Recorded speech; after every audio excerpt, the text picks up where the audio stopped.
नमस्कार, आप देख रहे हैं नेक्स्ट 9 न्यूज पॉलिटिकल बाइट और आपके साथ मैं हूं क्रांति सिंह। एक बार फिर हमारे आज की इस खास रिपोर्ट में आप सभी का बहुत बहुत स्वागत है।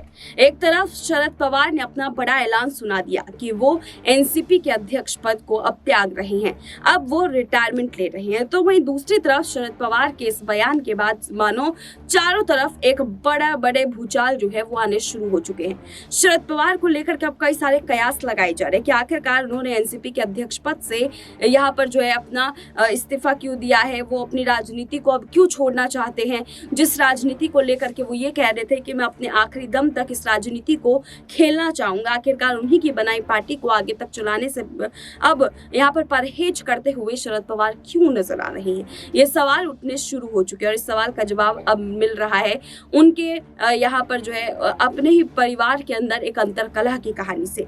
जी हाँ, अजीत पवार को लेकर के इन दिनों काफी ज्यादा चर्चा चल रही है कि उन्हीं को रोकने के लिए शरद पवार ने ये कदम उठाया है, क्योंकि बीते दिन ये खबर आ रही थी कि अजीत पवार किसी भी वक्त अपने धड़े को लेकर के भाजपा में शामिल हो सकते हैं, वही बगावत कर सकते हैं जिस बगावत की वजह से आज उद्धव ठाकरे बर्बाद हो चुके हैं एकनाथ शिंदे की वजह से। वैसा ही कुछ जो है अजीत पवार करने वाले थे, जिसको रोकने के लिए शरद पवार अपनी तरफ से पूरी कोशिशों में जुट चुके थे।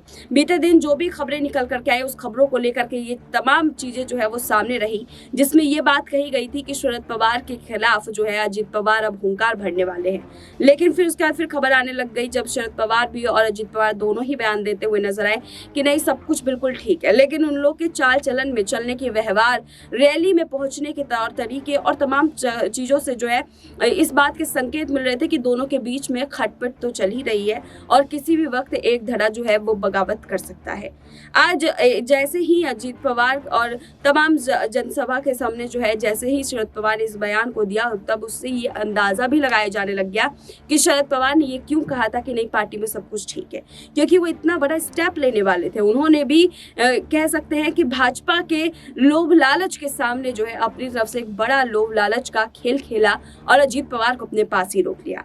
यहाँ पर अजीत पवार को ही वो अपना कार्यभार देंगे, इस तरह की बातें जो है वो अटकलों के रूप में अब सामने आने लग गई है। देखना बेहद दिलचस्प होगा कि क्या यहाँ पर अब पूरी पार्टी की कमान अजीत पवार के हाथ में दे करके शरद पवार जो है वो बीजेपी को तगड़ा झटका देने की तैयारी कर रहे थे और जिसको आज उन्होंने अंजाम दिया, और क्या किसी मजबूरी कारणवश जो है यहाँ पर शरद पवार को अपना पद जो है वो छोड़ना पड़ा। आप हमें कमेंट बॉक्स में जरूर बताइएगा।